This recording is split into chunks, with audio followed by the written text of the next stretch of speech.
see if I can describe this, but George today wasn't in such a good mood when we got here, and it was very crowded, and he just kind of didn't want to go. And then the minute he started looking at the art, and Carrie pointed things out, he just got so involved in it and started looking for things himself, and it brought it, I was just thinking how it brought something out for him. It brought something from inside out, that he was able to get involved in it and enjoy it so much that it made me realize what a special program this is. It also makes me more able to interact with the women or the friend discussing with me. And it makes me much brighter, and I'm a much more outgoing person. Like I could fumfa, and I still have a problem with that, but I can still learn a little bit more now. Hello, I'm Laurel Humble. Hi, I'm Meryl Schwartz, and we work on the MoMA Alzheimer's project within the Department of Education at the Museum of Modern Art. Funded by a major grant from MetLife Foundation, the MoMA Alzheimer's project allows Meryl and me and our colleagues in the Department of Education to develop art discussion and art making programs for people with Alzheimer's disease and their care partners. We teach these programs here on-site in the museum's gallery and studio spaces, and also off-site in care facilities around the city. Based on our work with this audience, we also lead training workshops for arts and health professionals and have developed educational resources used by staff of museums, care facilities, and other community organizations serving people with dementia and their care partners. One of these resources is this video. This video is for people involved in dementia care or museum and arts education who want to learn more about how to facilitate a discussion about art with people with Alzheimer's disease. It is designed for individuals with varying personal and professional expertise who are likely working in a variety of settings, each with their own logistical considerations such as spaces, time, and budget. Accordingly, we've chosen not to focus on those aspects of programming. Instead, we'll focus on the teaching strategies and other tools necessary for leading a successful discussion, including some background information, like general information on dementia and MoMA's program structure and approach, and the role of the educator in creating a successful experience. How you as an educator prepare to facilitate an art discussion. How to lead a discussion about one work of art in depth, going through a series of steps that prompt a variety of participant response. And general tips for facilitating your group conversation, as well as tools for troubleshooting challenging scenarios. Throughout, we'll include program footage and anecdotes from our experiences. While our discussion will be framed by our perspectives as museum educators working with groups in the galleries, the techniques we will discuss are applicable to any setting or situation, so long as you can access and display artworks or reproductions of artworks. We encourage you to think about these programs as an opportunity for you to learn and grow, which will inform the decisions you make in your planning and facilitation.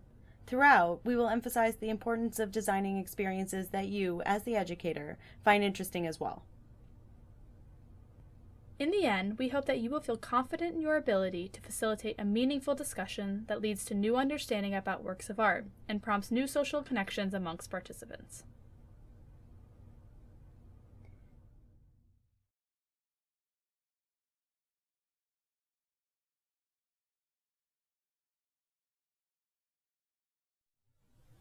In this section, we'll give you some background information to consider when planning art discussion programs for people with Alzheimer's disease, including what our typical program structure includes, benefits of engaging with art in general, basic information about Alzheimer's disease and other forms of dementia, including which symptoms we most frequently encounter, and finally, a general overview of what you can do as an educator to create a successful experience. Let's start with an overview of MoMA's art discussion programs for individuals with Alzheimer's disease and their care partners. Our programs typically last about an hour and a half.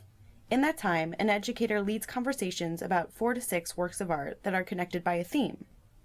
The educator uses inquiry-based discussion techniques, that is, they ask questions, to prompt interactions with the works and among participants. In addition, our educators share some relevant art historical information to strengthen the group's understanding of the works. The program structure and the teaching techniques we use are well established in museum education. In fact, we use them in MoMA's education programs for people of all ages and abilities.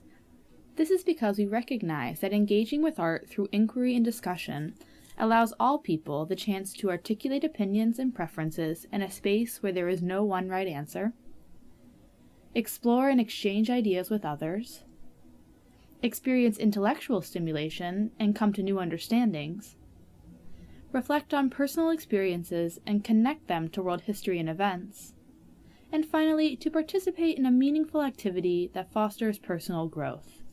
These benefits apply no matter who the audience is, but they are particularly significant for individuals with Alzheimer's disease who might be experiencing a dearth of opportunities for cultural engagement and personal development. With a diagnosis of Alzheimer's disease, there can be an assumption that people are no longer able to learn, or they won't benefit from exposure to new experiences. But surely the desire for personal growth and development remains, and participating in arts engagement programs can satisfy these lifelong needs. Moreover, artwork is particularly well suited for engaging people with Alzheimer's disease because it doesn't move or change. You can refer to it and talk about it without relying on short-term memory. Short-term memory loss is one of the main symptoms of Alzheimer's disease, but it isn't the only one. We'll talk about some of the symptoms you may encounter when working with this audience, but first, let's start with the basics. Dementia is a general term for a group of brain disorders. Alzheimer's disease is the most common form of dementia. All types of dementia impair mental functioning and are severe enough to interfere with usual activities of daily life. Dementia may also affect language, visuospatial functioning, and/or executive functioning. Some of you may already have a great deal of experience working with people with Alzheimer's disease or other forms of dementia, while others may not. There are a number of resources you can turn to find out more, including your local medical professionals, hospitals or care facilities, your local Alzheimer's Association, or the National Institute on Aging's Alzheimer's Disease Education and Referral Center. In our experience, symptoms differ from person to person, and many challenging behaviors can be circumvented through your planning and facilitation of the experience, as well as the tone you set as the educator. Overall, these are the symptoms we've most frequently encountered in our art discussion programs for people with early to mid-stage Alzheimer's disease. The first is memory loss. Forgetting recently learned information is one of the most common symptoms. Participants may not remember things you or other participants have said. We've also encountered difficulty with language. At times, it can be hard to understand a participant's words, and participants may forget words or make unusual substitutions. Some participants may have lost significant verbal ability. We've also experienced difficulties with visuospatial thinking. Some participants may have difficulty navigating your spaces. Similarly, they may have difficulty processing perspective and depth in a work of art. Another symptom you may encounter is apathy. Some participants may need prompting to engage in certain activities. At the same time, we've seen a lack of inhibition and impulse control in some participants. While some may be more inhibited, others may be candid or unreserved. In the tips and tools section, we'll discuss ways of addressing some of these behaviors if they come up. Though it is important to familiarize yourself with the symptoms of Alzheimer's disease and other forms of dementia, it should not be your focus during the program. In fact, in our programs, we never mention Alzheimer's disease. Our goal is to create an experience where the presence of the disease is minimized and people of all abilities are able to engage and contribute on an equal level. So in subsequent sections, we'll be focusing mainly on what you can do as the educator to create a successful conversation, one where all abilities are validated. But generally speaking, what do successful educators do? A successful educator does one or more of the following at any given point during a conversation. First, they model positive behavior for the group by setting an inviting tone and by treating all participants as equally valid contributors. They lead the discussion by asking questions and prompting different ways of engaging with a work of art. They also sit back and listen when it's appropriate, at the same time expressing their interest and enthusiasm in participants' responses and comments. They also contribute. They'll contribute art historical information and also act as a co-participant, sharing their personal thoughts and opinions from time to time. They challenge established ideas about the work of art or ideas that the group has generated, encouraging participants to think larger. And most importantly, they synthesize all the ideas that have come up during the discussion to form one cohesive conversation. In subsequent sections, we'll talk practically about how to accomplish all these things, what they look like, and how they feed into preparation and facilitation. All in all, the artworks, participants, and you as the educator are all equal factors in the experience.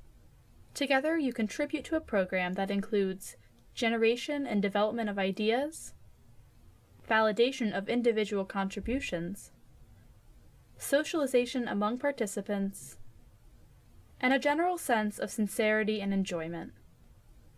It is important to internalize these ideas as you move forward, as they profoundly affect the experience you create.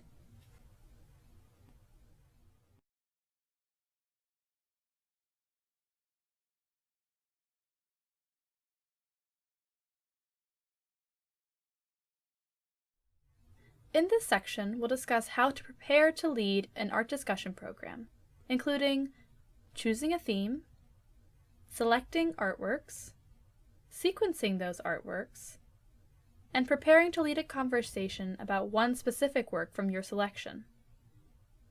Let's begin with choosing a theme. The theme provides a framework for the overall discussion and an access point as you introduce each new work. You should select a theme that is open and age-appropriate and that is of interest to you.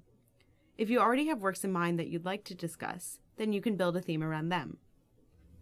Here are some categories of themes that use traditional reference points from art history. Focusing on a specific genre, such as landscape or portraiture, or a movement or time period, like pop art or art from the 1990s, is a straightforward way of framing your conversation. You can focus on the work of a specific artist, or if you are working in a museum or gallery space, you can investigate a particular exhibition. But there are also a number of broader ideas that you can use as a theme, which may be of interest to you or your participants. Moving forward, we'll prepare a conversation with the theme of family. Once you have chosen a theme, start to brainstorm artworks that illustrate that idea. If you are working in a museum, you may start by thinking about your own collection, but if you are working elsewhere, you can look online, in exhibition catalogs, or other books, and so on. We believe that you can create a positive and purposeful experience with almost any work of art. So, as the most general rule of thumb, choose works that you find interesting, that you are comfortable speaking about, and that you think will engage your audience. With that in mind, narrow your selection to 4 to 6 works of art. You may not end up discussing all of the works within the time of your program, but it is better to be prepared with too many works than not enough. We've chosen 5 works that relate to our theme of family. While they all fit our theme, each work approaches the idea differently. The first is Henri Matisse' The Piano Lesson from 1916. This painting shows the artist's son sitting at the piano in the family's living room. Next is Family Picture, painted by Max Beckmann from 1920. It does not depict any one particular family, but reflects the cultural and economic conditions families might have experienced at that time. Our next work is Joan Mirau's The Family from 1924. While the title of this drawing clearly indicates a family, the abstract rendering of the various figures makes for a less straightforward approach to our theme. This is Frida Kahlo, My Grandparents, My Parents, and I, Family Tree, from 1936, which is exactly what the title indicates, a family tree that depicts the artist, Frida Kahlo, as a fetus and a young child, with her parents and grandparents. The final work is the most recent work, William Wegman's Family Combinations from 1972. The top register includes individual photographs of Wegman's father, mother, and the artist himself. The lower register combines these photographs, superimposing 2 images over each other to create a composite individual. We've chosen to include Family Picture by Max Beckmann, which many find to be a rather bleak, even depressing scene. It certainly is not the most uplifting image. and in fact, we're often asked if we avoid work that may be considered troubling. It has been our experience, though, that you can't always predict how people are going to react to a work of art. For instance, in the past I've seen conversations in front of René Magritte's The Menace Assassin that have gone smoothly, despite the very troubling subject matter, a corpse laying in the center of the room. In another instance, I observed a tour wherein one participant had a very negative emotional reaction in front of Diego Rivera's Flower Festival, Feast of Santa Anita, which most people see as a festive and celebratory work. Again, it's impossible to anticipate how any one person will react to a work of art. Just like the general population, individuals with Alzheimer's disease come to any given artwork with their own aesthetic preferences and life experiences, so it's best not to limit yourself based on assumptions about what might be upsetting. We're also often asked whether or not this particular audience might have difficulty processing or appreciating abstract works, but we have found that this hasn't been an issue. In fact, there can be real benefits to discussing abstract works. Accordingly, you can see that on our tour, we've chosen to include a drawing by Moreau, which is less representational. Often, abstract or less representational works have greater interpretive potential than figurative works, and allow for a greater variety of response, as there is less pressure to, quote, correctly identify elements in the work. Generally, our advice would be to stick with what feels comfortable to you. If you're feeling anxious about facilitating a conversation about a specific work, for whatever reason, then just don't use it. Aside from the artwork content, there are also logistical considerations that might factor into your artwork selection. For example, if you'll be viewing original works in a museum or gallery, consider the work's scale. Very small works may be hard for a group to see. So in this gallery, it would be difficult to fit a group around the Gauguin work on the left. And even if you could, participants would likely be distracted by the much larger painting by Rousseau to the right. So I would not use the Gauguin, no matter how well it fit into my theme. Also, consider how or where the work is installed. Works that are installed salon style may be difficult to focus on. So for instance, in this gallery, it would be much easier to talk about the work on the left, as opposed to asking participants to focus on one work within the wall on the right.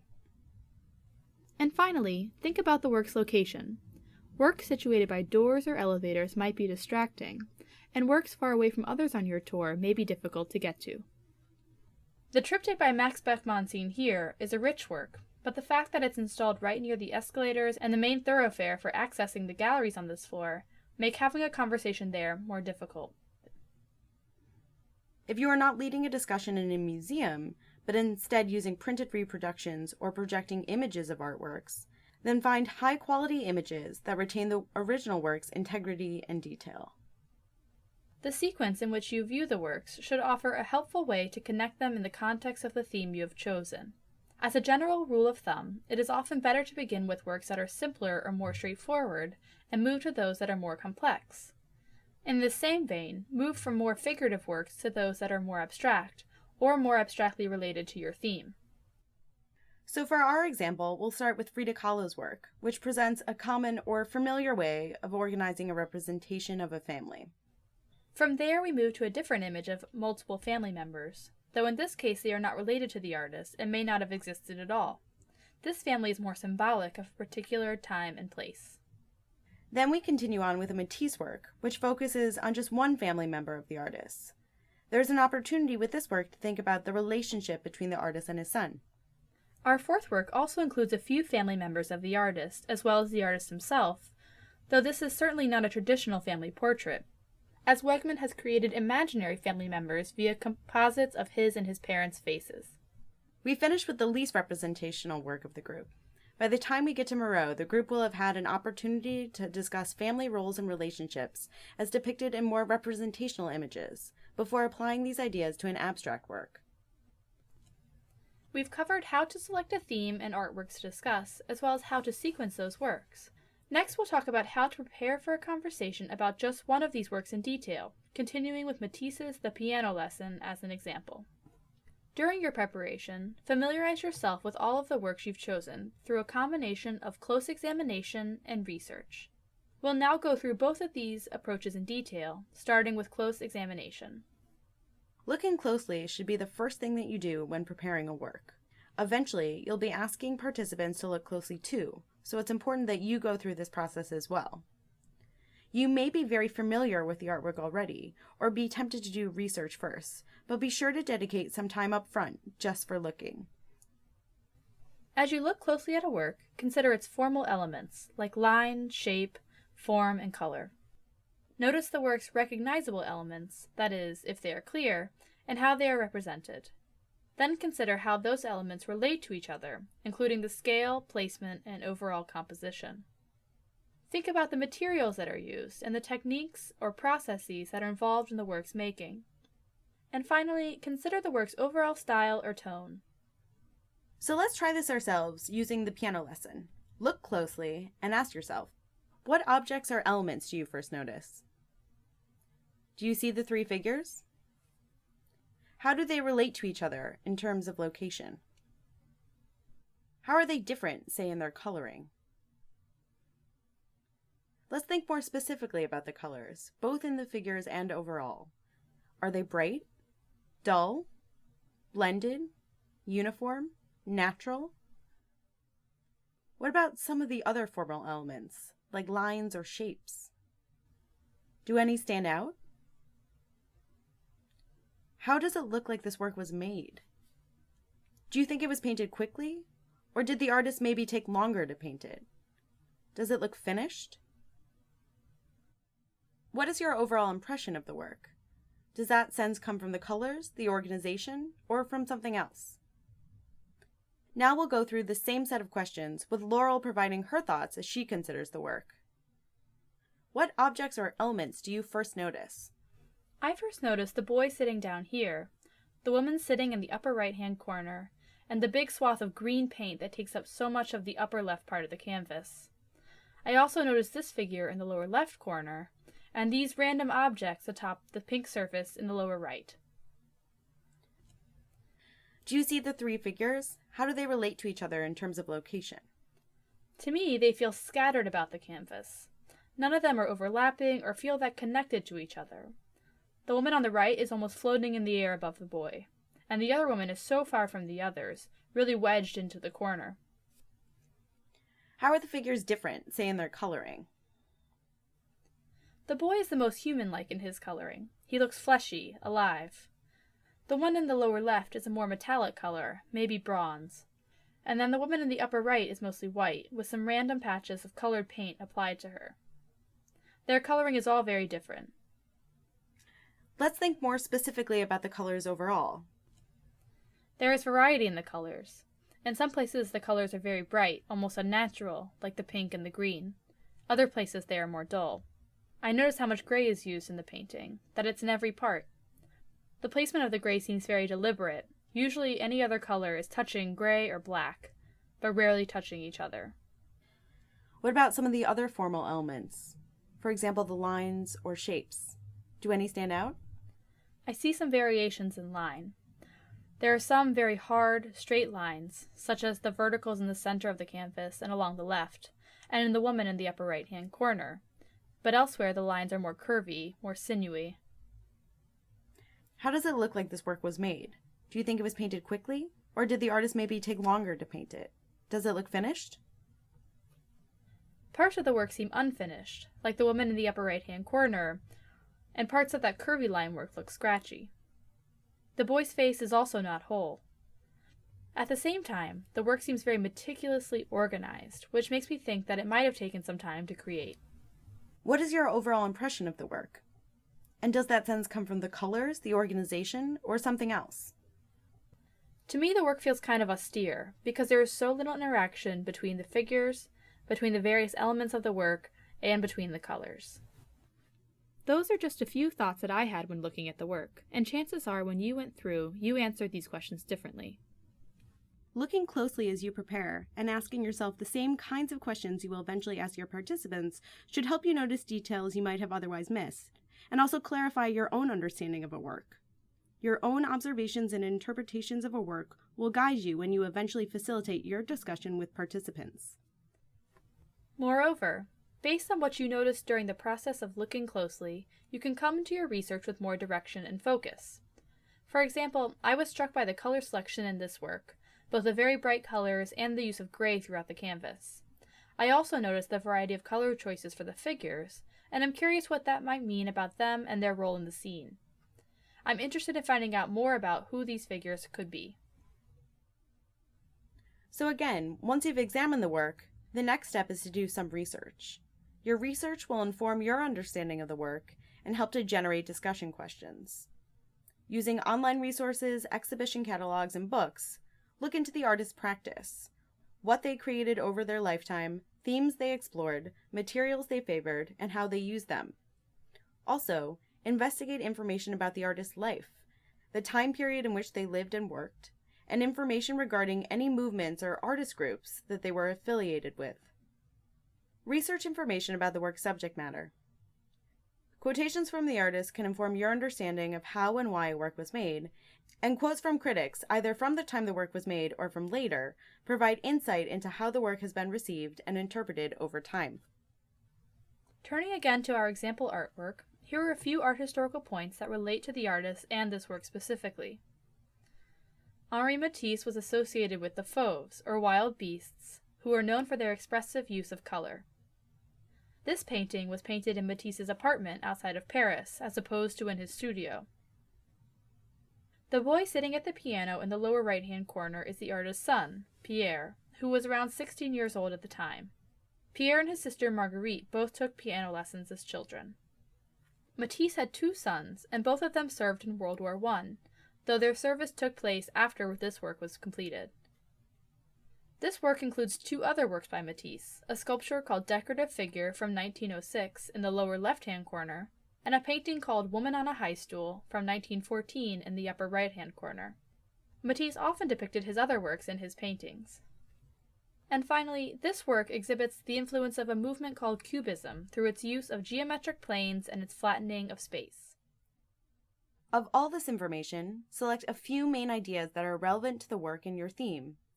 Settling on a limited number of points will help you avoid lecturing and therefore encourage a wider range of participation. So for our example, because our theme is family, the information about Matisse's family and their lives is very relevant. Also, the more general points about the movements he was affiliated with, or that influenced him, and the information about his artistic tendencies could help inform the group conversation. Overall, it's important to note that there will be a difference in how much you as an educator know about the work and how much you'll actually be able to share during the discussion. You may do a lot of research about certain elements of the work, but an opportunity to share this information may not be organic to the conversation when the time comes. We'll talk more about how and when to incorporate the information you've prepared in the Leading a Discussion section of this video. In general, when preparing to facilitate a discussion, keep the following in mind. Consider logistics. They may necessarily inform the choices you make as you conceive of your program. Choose themes and works that you find interesting and you think will prompt robust conversation. Have your own experience with the work as you prepare. Look closely and ask yourself questions. And use your research to increase your familiarity with the work, but select a limited number of art historical points to share. All in all, this open approach to preparing your discussion will allow you to prompt conversation that leads to understanding, without over-determining participant experience.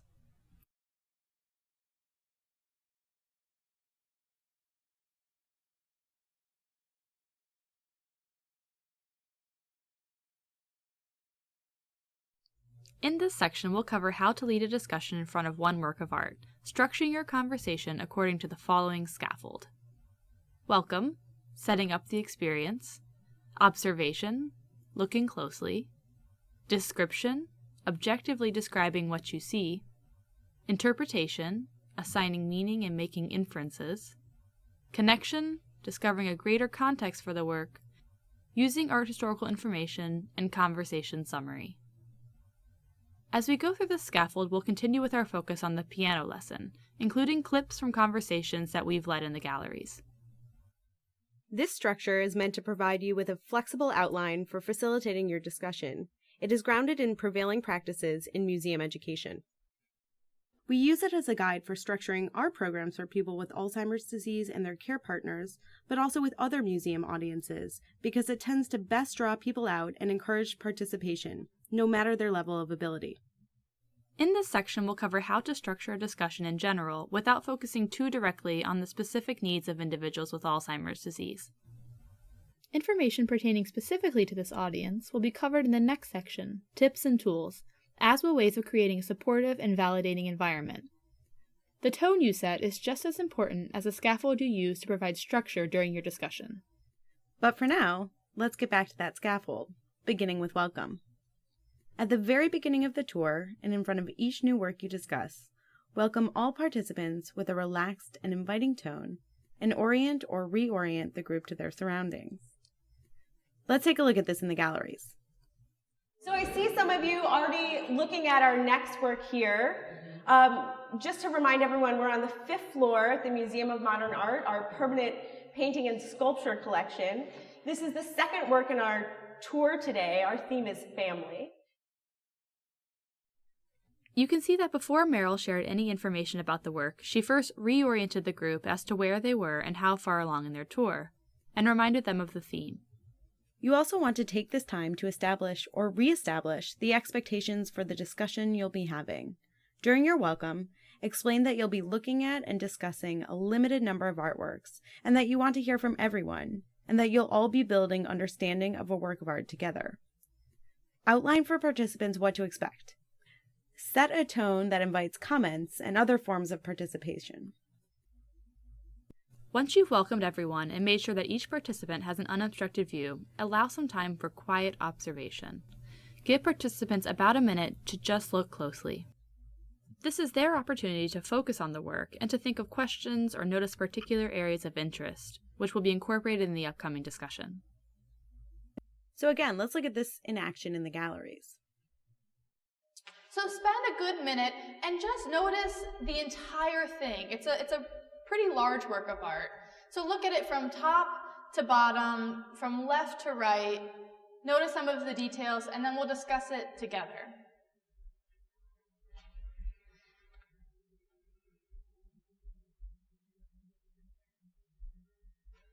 And notice the colors, maybe some of the lines and the shapes that are in the work. Consider how it's painted and some of the elements that are included in the scene. You can see that Laurel has instructed the group to look closely and provided a time frame for this observation. Some participants may not be accustomed to sitting quietly and looking at one work of art in depth, so she has also directed their looking, encouraging the group to take notice of formal elements like colors, lines, and shapes. Sometimes, particularly with the first work of art, I explain why we'll be looking closely, saying that often we look at things very briefly and miss all of the rich details of a work. I like to emphasize that this is an opportunity to slow down and appreciate a work more fully. Next, begin to describe the work. Description rests upon naming formal elements and recognizable subject matter. Asking questions that touch on these elements will help to create a collective visual inventory and establish a fundamental understanding of what is being seen. Moreover, taking the time to thoroughly describe the work allows for a wide range of participation, and make sure that all participants are on the same page before you move on to interpreting the work. Let's take a look at this idea in the galleries. So let's start by describing what is included in this scene. What are some of the recognizable objects that you all notice? Piano. Woman and a baby. The piano, and then a woman and a baby. Where's the woman, Arthur? That thing. This up in the right-hand corner, we have a female figure, and you said a baby. This face right here looks like a young person, perhaps?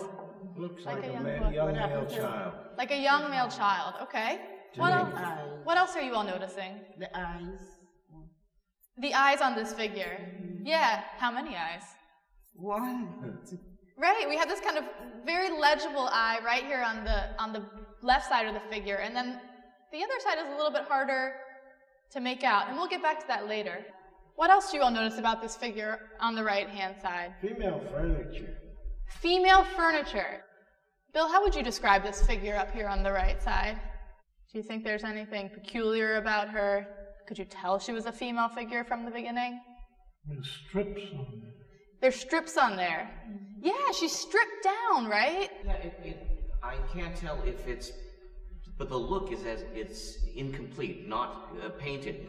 I can't tell from this angle whether that's deliberate or omission, or actually it's painted to look like it's incomplete, but in the coloring, in the outline, it looks incomplete.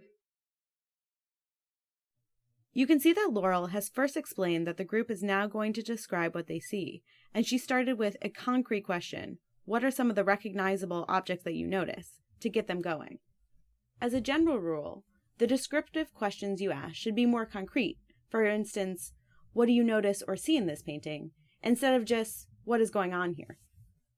In prompting participants to name recognizable objects, the group was able to start identifying the components of the work, beginning with whatever jumped out at them first. Moving forward with the description, Laurel asked participants to notice many of the formal elements we introduced during the educator preparation section, as well as the subject matter and the way in which this work was painted. As you lead your discussion, you might not have time to describe every single aspect of a work in detail, but be sure to investigate the entire work before moving on to interpretation. Indeed, sometimes participants want to dive into interpretation right away. They will see a work and immediately want to tell you what they think it means. If participants immediately start to interpret the work instead of describing it, ask them which visual clue led them to that idea, or ask them to connect their comment back to something they see in the work. Allow participants to describe freely, but also ask specific questions that guide them toward elements that you've prepared to discuss, or will ask them to interpret later on in the discussion. For example, in that clip we saw of Laurel, she really focused on getting participants to describe the boy at the piano, Matisse's son Pierre, by asking specific questions about him. I knew I eventually wanted the group to think more interpretively about the boy, as it connected to our theme of family, so it was important that we spend a good amount of time just looking at and describing him first. Once you feel that the group has thoroughly described the work, summarize all the elements mentioned and point out any important details that might have been missed. Now you can move on to building interpretation. Interpretation rests on assigning meaning to various elements of the work and asking participants to think about what is merely suggested and to make inferences accordingly. There are many ways to prompt interpretive comments, but a good place to start is to build off participants' description of the work by asking them to consider the significance of what they've seen and described. In this next clip, Laurel prompts interpretive comments based on understanding of the color gray in the piano lesson.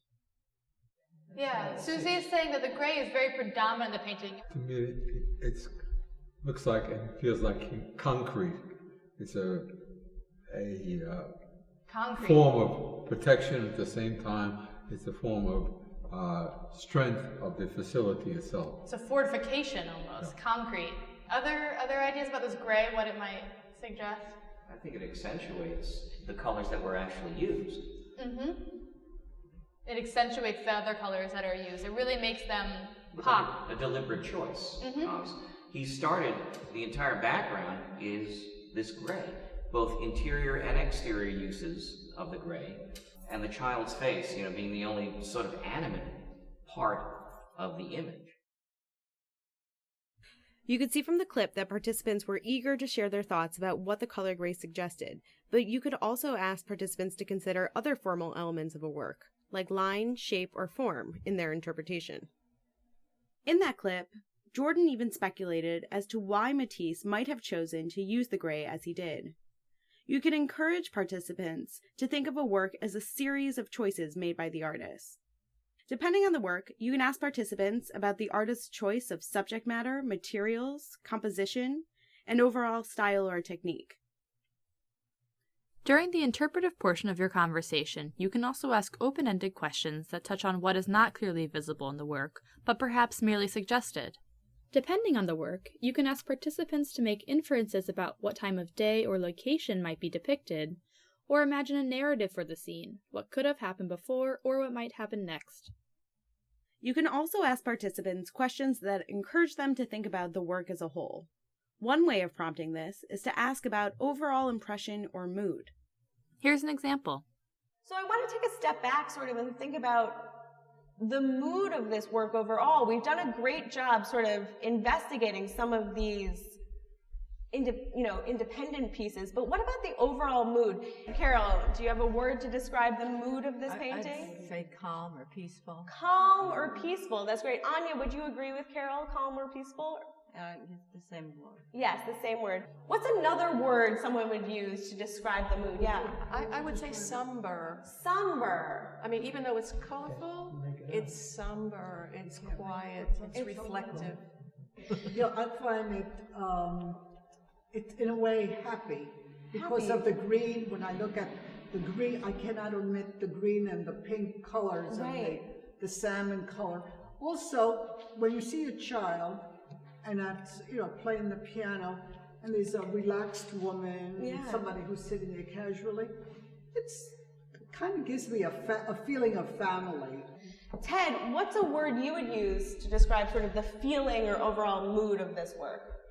The feeling or the mood? Yeah, what's one word? I would say somber. Somber, yeah.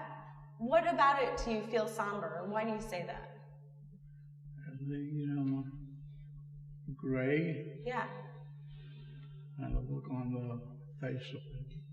And playing the piano. Yes. It also looks somber. He also looks somber. Another way of prompting an overall interpretation of the work is to ask participants to think of a new title. Their alternative title may reveal the aspects of the work that are most important to that person, or how they think the entire thing works together. Here's Laurel doing just that. I mentioned before that the title of this work is The Piano Lesson. But if you had to give it another title, what would you title the work?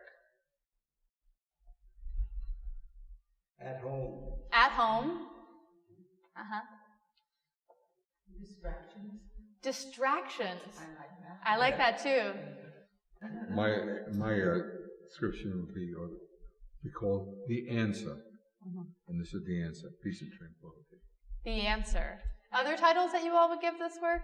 Helen, what would you title it? What's it? Departure. Departure.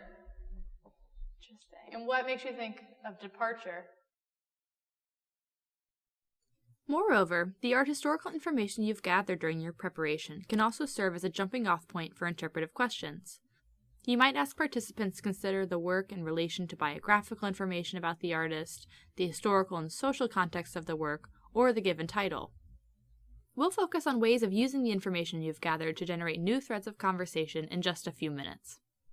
Again, not all of these ideas might be relevant in every work of art, and certain ideas might be of greater interest to a particular group, but this list provides a variety of possibilities for prompting interpretation. As participants are interpreting a work, encourage them to connect what they're seeing to other objects, ideas, and experiences, thus situating the work within a broader context. Let's see this in the galleries. This is a work that Matisse made of his son, doing something that he did all the time, every day in their living room. So if you were to make a portrait of someone in your family, 2 questions. Who would it be? And what would they be doing? And maybe turn to the person next to you, and then we'll share back. Turn to the person next to you and tell them who you would make a portrait of in your family and how you would depict them, what they would be doing.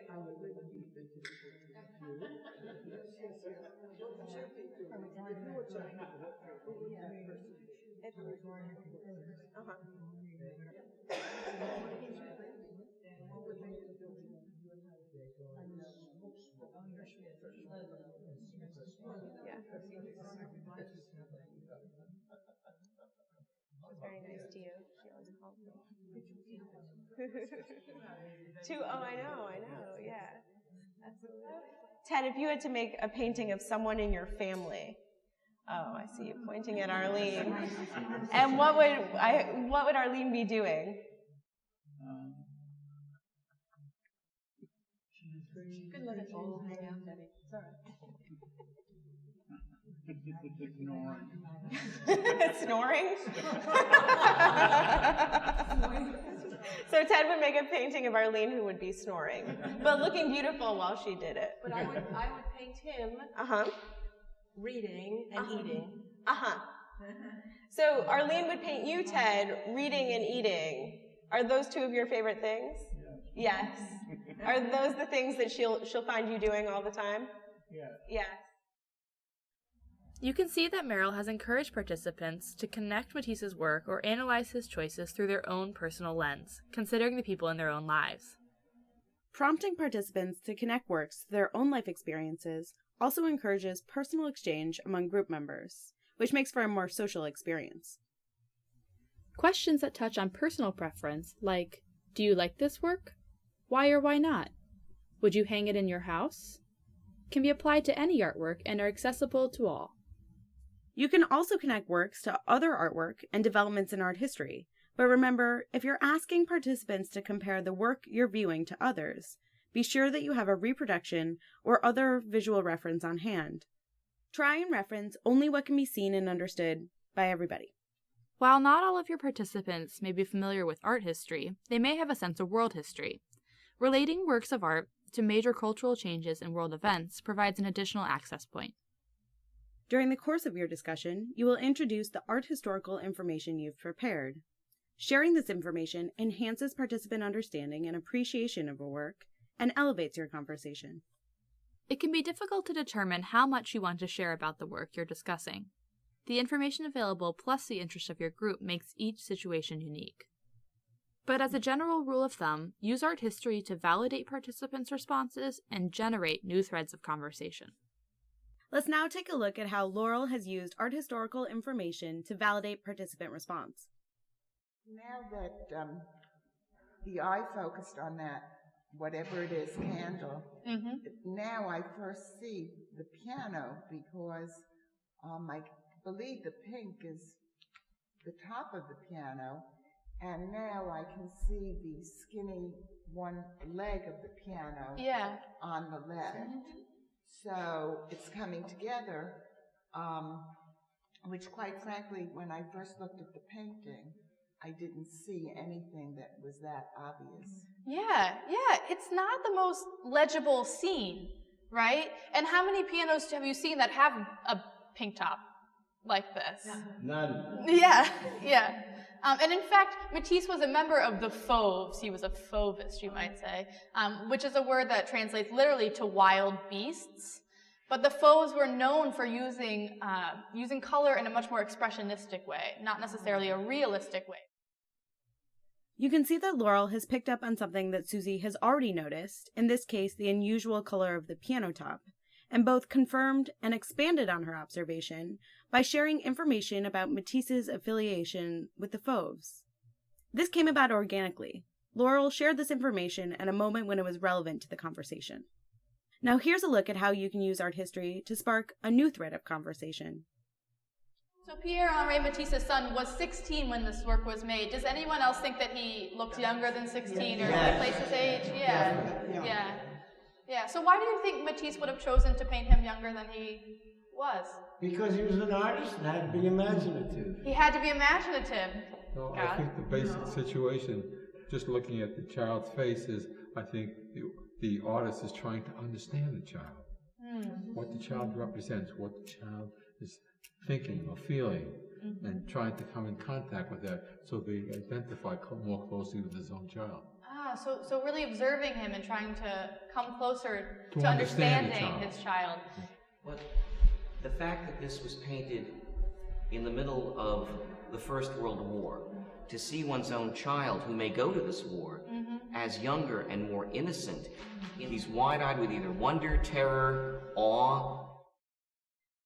You can see that Laurel has used her knowledge of Pierre's age at the time the work was painted to generate an interpretive question and spark a new direction in the conversation. I knew that Pierre was around 16 years old when this work was made, but knowing this didn't prevent me from first asking the group how old they thought the boy in the painting looked. We had a fruitful conversation about how old he might be before I shared what I knew about how old he actually was. And finally, when discussing a work, always share the name of the artist, the date and title of the work, and materials used. While sharing this information is essential, you may not want to lead with it, as that could limit participant response. When you feel ready to bring your conversation to a close, summarize and synthesize participant responses. Here's an example. Now that we've had this very fruitful discussion about Matisse and his family, we're going to move on to look at another work that explores another aspect of our theme today. You can see that the conclusion offers another opportunity to reorient participants. In this case, Meryl did so by linking the discussion back to the theme and by transitioning smoothly to the next work. Your conversation summary is also the time to ask for final thoughts or opinions from the group and to share your own broader observations about the experience. Thank participants for their contributions and suggest ways they might continue to explore the artists, artworks, and ideas that were discussed. In general, keep the following ideas in mind when facilitating a discussion about a work of art. Ask a variety of questions in order to prompt different threads of conversation. Use art historical information purposefully. It should enhance your conversation, not bog it down. And finally, provide some initial structure, but allow the conversation to flow. Be prepared, but don't over-direct the experience. Keeping these ideas in mind will help create a guided yet open experience that allows participants to individually and collectively build understandings about works of art.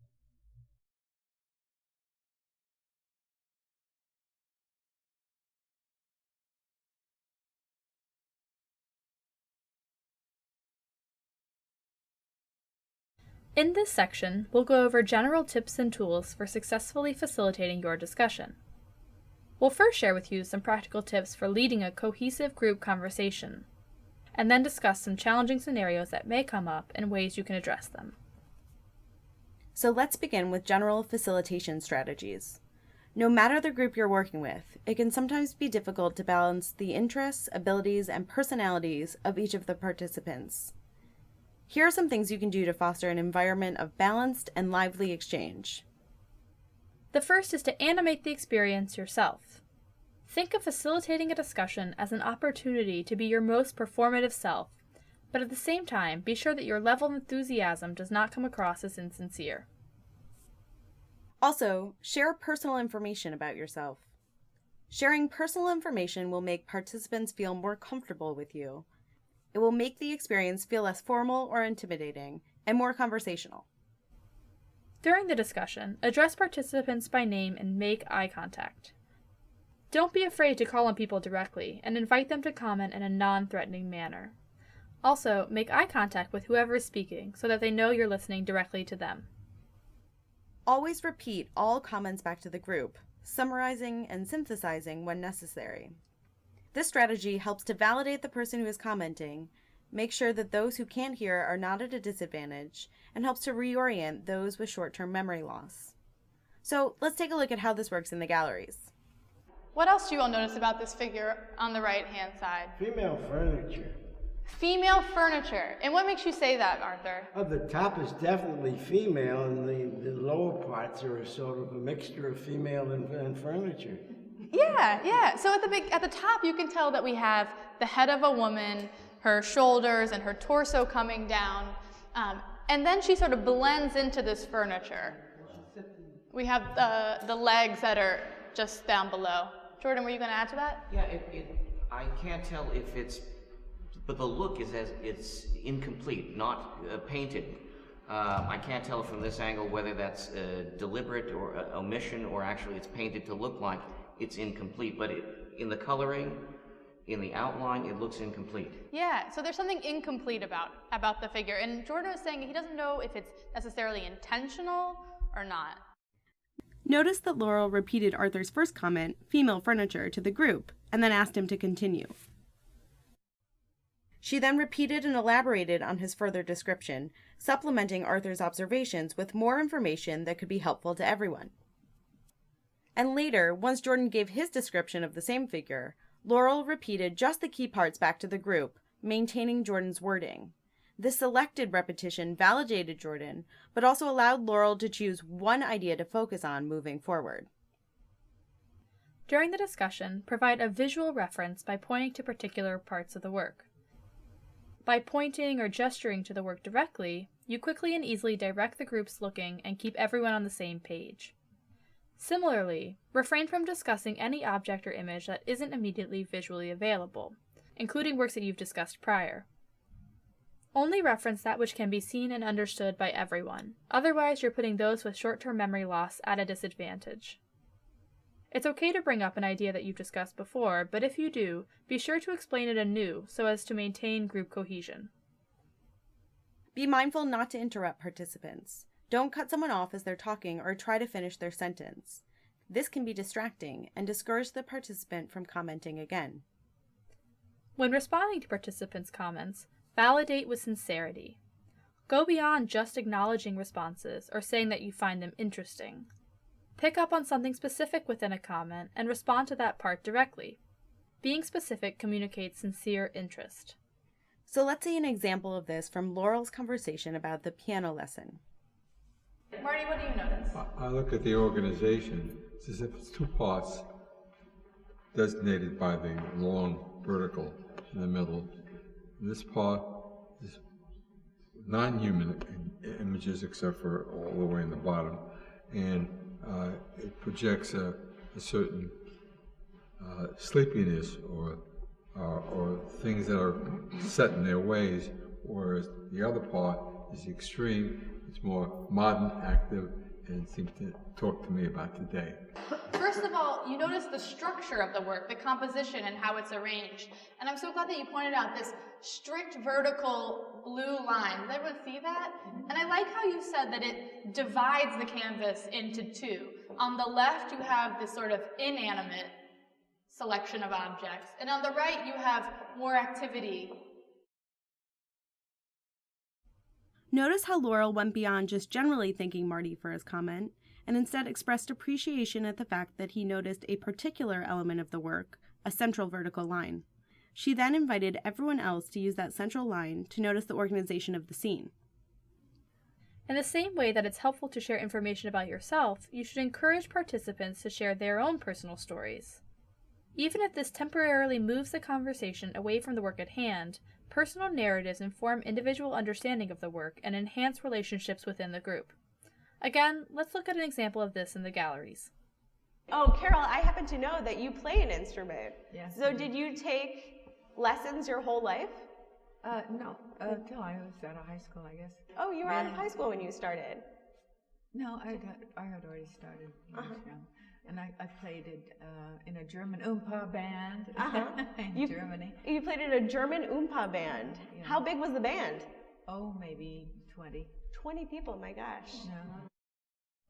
Here, Meryl takes a bit of information that she already knows about Carol, that she plays an instrument, and asks her to share more about her experiences with the rest of the group. Encourage group debate. When people offer opinions or ideas, invite other participants to respond to them. This is an easy way of encouraging socialization among participants. It also demonstrates that a variety of interpretations are possible, valid, and as ripe for investigation as the artwork itself. Let's see what this can look like. So if this is Matisse's son, how do we think he's treated him? Would you have thought that there was any sort of personal relationship?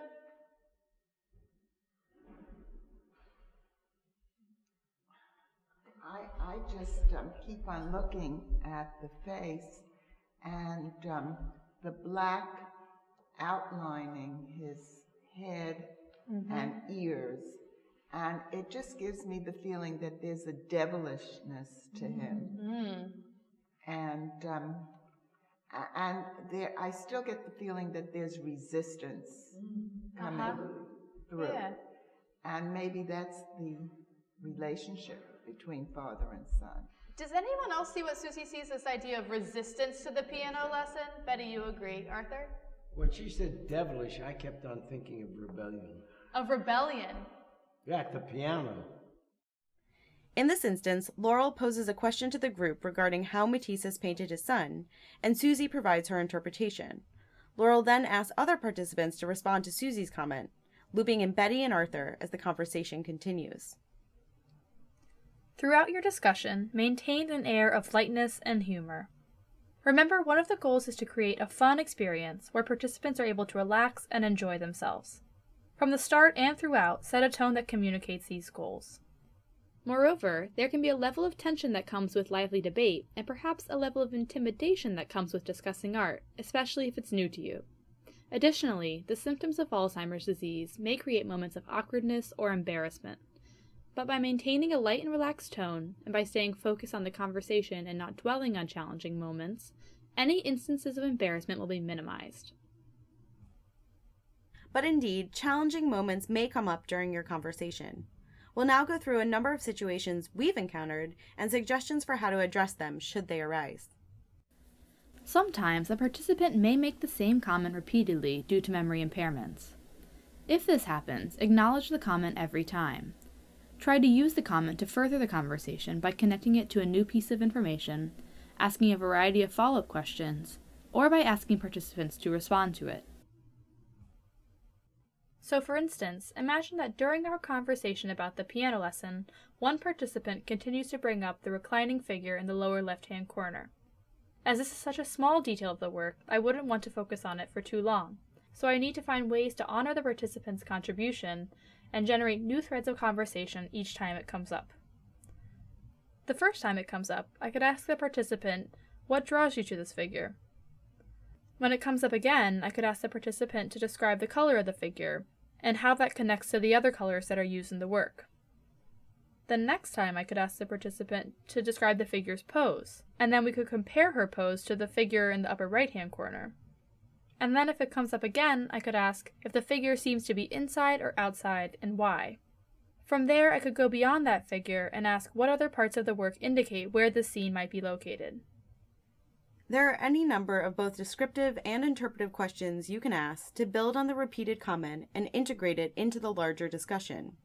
Moreover, you can pose these questions both to the participant who has made the comment, but also to the larger group too, thus drawing in other participants.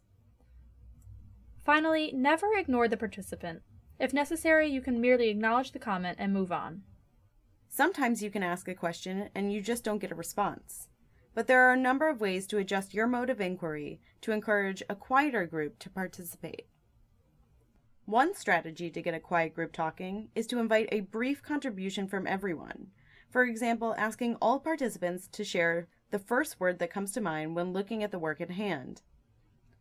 This can be a great exercise to do as you start your conversation because it allows you to get a whole handful of insights that you can reference later. Here's an example of Meryl putting this technique to use. Will everyone please give me one word to describe the mood of this painting? Who feels like, Carol, do you have a word to describe the mood of this painting? I'd say calm or peaceful. Calm or peaceful, that's great. Anya, would you agree with Carol, calm or peaceful? The same word. Yes, the same word. In that clip, Meryl asks for Carol's word and then quickly asks if Anya agrees before moving on to the rest of the group. Quickly prompting a brief response, like a yes or no, demonstrates to group members that participating doesn't have to be intimidating. They don't need to labor over every answer. Moreover, this activity may make them feel more comfortable chiming in again later. Now, in a situation where you have posed a specific discussion question and no one is responding, narrow down your question by offering possible responses to choose from. For example, if a question like, "How would you describe this line?" is met with silence, follow it up with, "Is it curvy, straight, short, long, thick, thin?" Participants may be more likely to select from options than to generate their own responses. If this adjustment still does not elicit a response, you can even repose the question as an either/or yes/no question. For example, just, "Is this line curvy?" Again, here's a clip of Meryl narrowing down a question. Harriet, what is a word you would use to describe the mood of or feeling of this painting? I would have a harder time. A hard time describing it? Yes. Does it feel energetic? Or a little bit. A little bit energetic. What feels energetic about it to you? Another thing you can do to get participants talking is to pepper the conversation with questions that touch on personal preference. Asking something like, "Do you like this work?" is a non-threatening and accessible mode of inquiry. Finally, if you are able to draw out someone who has been reluctant to speak, don't let this opportunity pass you by. Continue to engage them by asking a deepening follow-up question that prompts elaboration on their initial response. Alternatively, you may have a participant who dominates the conversation. Address a long-winded comment by patiently and creatively bringing it to a close. You can say, "You're presenting so many great ideas, we can't possibly discuss them all. I'll repeat the key ones back." At which point, choose one element to focus on and reroute the conversation. If a participant continually responds before everyone else, start to call on other participants by name instead of posing general questions to the whole group. If a participant makes a comment that seems unrelated to the work or your conversation, trust that some element of the work or the experience is allowing them to make a link. Accept the comment and ask the participant to elaborate or explain, which may give further clues as to the connection. Always be aware of the possibilities of these connections, and don't be dismissive. For instance, one time I was leading a discussion of the piano lesson, and a participant suggested that the work looked like a landscape, specifically a forest scene with big groups of tall trees. I think we'd agree that while this work does contain abstract elements that are open to many interpretations, it is not a representation of a forest. But there are a lot of reasons I could see why she might have made that connection. The scale of the work, perhaps, and the big green patch in the center suggest an airy openness you might find in a nature scene. I noticed that the figure in the lower left corner is lounging the way you might if you were outdoors enjoying the shade of a tree, so I followed up on her comment by drawing everyone's attention to the pose of that figure, asking the rest of the group if they agreed that the figure looked the way you would if you were reclining and enjoying the outdoors. And that way, I was able to honor the participant's comment and also incorporate it into the group conversation. If two people are having a side conversation, allow them to continue as long as they are not disruptive to the group. Participants might feel more comfortable talking one-on-one. If and when you feel it's appropriate, you can ask these participants to share their comments. You may be in a situation where you have difficulty understanding a participant's response due to limited verbal ability, or a participant may be nonverbal. Regardless, it is essential to communicate directly with that participant. Don't just talk to a care partner instead. If you have trouble understanding a participant, get closer and ask them to repeat. Try to interpret what they are saying, repeat it back to them, and ask if you've understood them correctly. You can also use nonverbal communication cues, like pointing, to help further clarify their comments. In fact, you can take advantage of a number of nonverbal communication cues throughout your discussion. If you notice someone smiling, pointing to the work, shaking or nodding their head, share these observations with the larger group. You can pay attention to people's gaze to see what part of the work attracts them, and then integrate that into the conversation. For example, you can say something like, "I see Harriet is looking at the figure in the top left. Does everyone else see her? How would you describe her?" And keep in mind that even if participants are not responding verbally, it does not mean that they are not engaged. Some participants may have varying language abilities, and some might just be reluctant to talk in a larger group. Look for other clues of engagement. Are participants looking at the work or at you? Do they seem to be taking an interest in what is going on? Are they smiling? These are all good indicators that they are engaging in their own way. Of course, these are only a handful of the challenging situations you could encounter. New challenges come up every time we teach, and accordingly, we're always learning new things and improving our practice as educators. In sum, keep the following in mind. Take the lead. You have the ability to inform how participants interact through your approach and demeanor. If you remain relaxed and flexible, your participants will follow suit. Also, address and encourage each individual participant, making sure that everyone is involved in their own way. Do your best to ensure that you've engaged with every participant individually at some point during the conversation. And finally, maintain the integrity of the group in order to best foster social exchange. Find ways to prompt connection between participants throughout. Don't create separate planes of conversation. With these approaches in mind, you'll be able to frame the conversation in a way that minimizes challenging moments and encourages varied forms of engagement.